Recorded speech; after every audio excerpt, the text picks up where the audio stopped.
You shall know the truth, and the truth will set you free.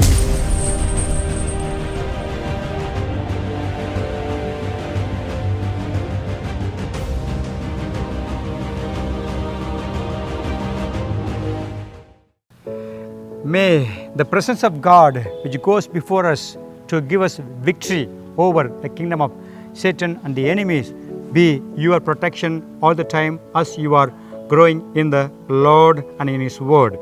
We are talking about overcoming the kingdom of darkness, Satan. Satan is using his weapons to use his power and authority over people's life. And I told you there are three greatest weapons that gives access for Satan.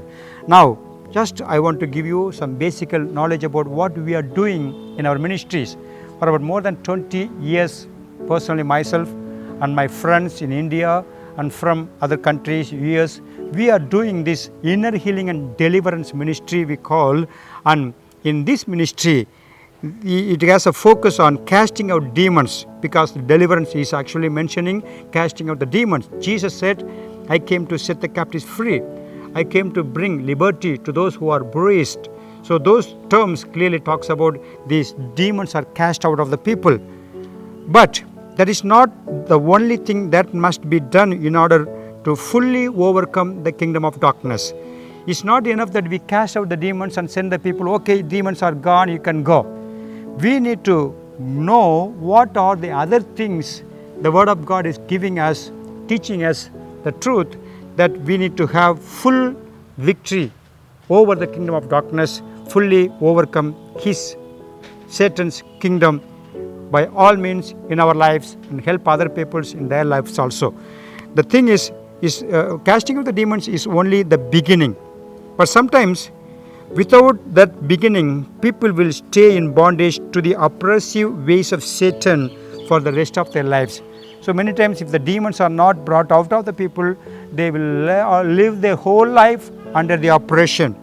And they will be always troubled, tormented, and they will be always whining, crying, always saying, oh, my life is gone, I cannot rise up, I cannot do anything for God, all those things. But God says all those things, the demons being cast out must be one of the basic beginning thing. But the next thing, Ephesians chapter 6 talks about that we need to put on the armor of God.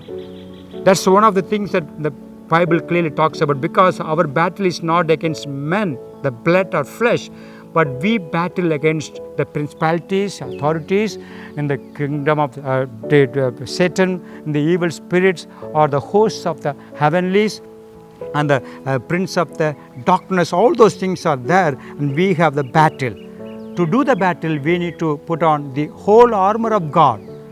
We need to understand what the armor of God, how many armors are there, and how to know and apply them in our daily life, like truth, which is the Word of God, the belt, and then the shield, the helmet, the sword, and the shoes. All those things makes us as if that we are soldiers, and all those things like faith, understanding the truth of God, living according to the word of truth, and being prepared all the time to share the gospel to the people. All those things, when we have those things happening in our life regularly, then those things help us to overcome this kingdom of darkness by these weapons or the armors of God that we put on.